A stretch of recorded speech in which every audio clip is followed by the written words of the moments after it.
Philadelphia, this one hits different. Fans, you felt it before the ink was dry on the schedule. You felt it when whispers started in the parking lots, in the sports bars, in the quiet before game day.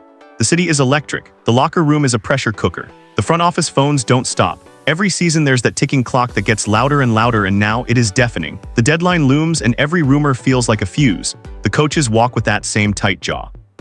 The players trade glances that say more than reporters' notebooks ever will. Smash that subscribe button, drop a like and comment below. This community runs on real fans like you. But hidden behind all the noise is one name that set the rumor mill on fire: Myles Garrett.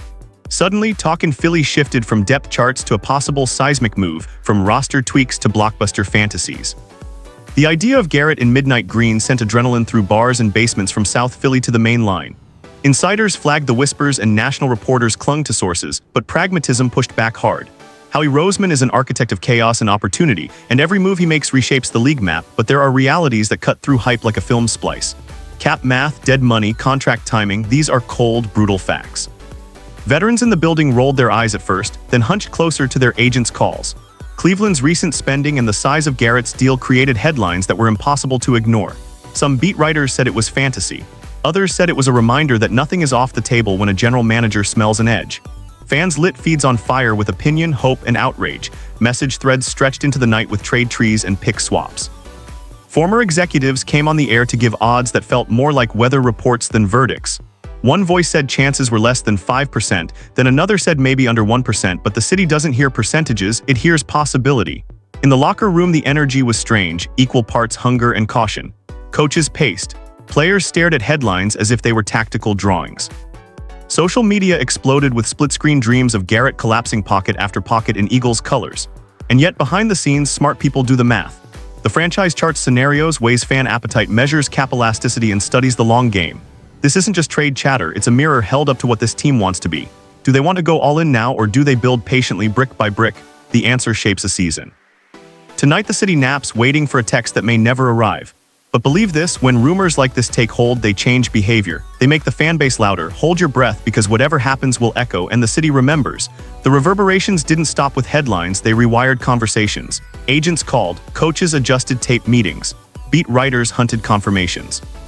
Inside sources who spoke in whispers Friday morning admitted they were swept up in the momentum, then pulled back when cap realities surfaced. Former GMs who know the calculus publicly scoffed, but privately said they would not be surprised if the Eagles pushed at the edges. That duality is the story here. Hope and hard numbers in the same room, snarling at each other. For a franchise built on calculated risks, the temptation to swing for a franchise-defining talent is intoxicating. Imagine the noise on third down if the pass rush could generate the kind of chaos Garrett creates. Imagine how a single elite defensive presence could force opponents to alter game plans and free up the secondary. Those are the visions that fuel late-night trade trees. But then you look at dead cap, you look at draft capital, and the equation cools. Cleveland's financial positioning after a massive payday is not trivial. The Browns have leverage. The Eagles have assets but also depth needs. That tension is the crucible of the trade deadline. Sources close to the team described an office that moved from curiosity to caution as the week unfolded. Phone calls ticked like a metronome, and meetings stretched past midnight. There's a real sense that every supposition is now a pressure test for the organization's identity. Are you a present-day contender willing to mortgage future flexibility, or are you a sustainable builder sculpting a roster for long-term dominance? Coaches weigh scheme compatibility.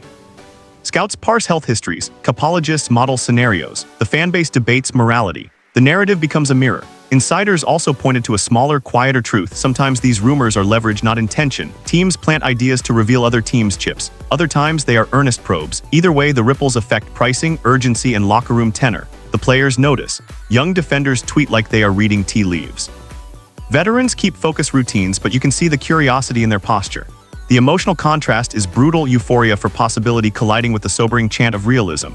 And there is a human element that editors rarely capture. Coaches who consider players lives, cities that imagine new heroes, families who watch with guarded optimism. This is football as theater, brutal and beautiful.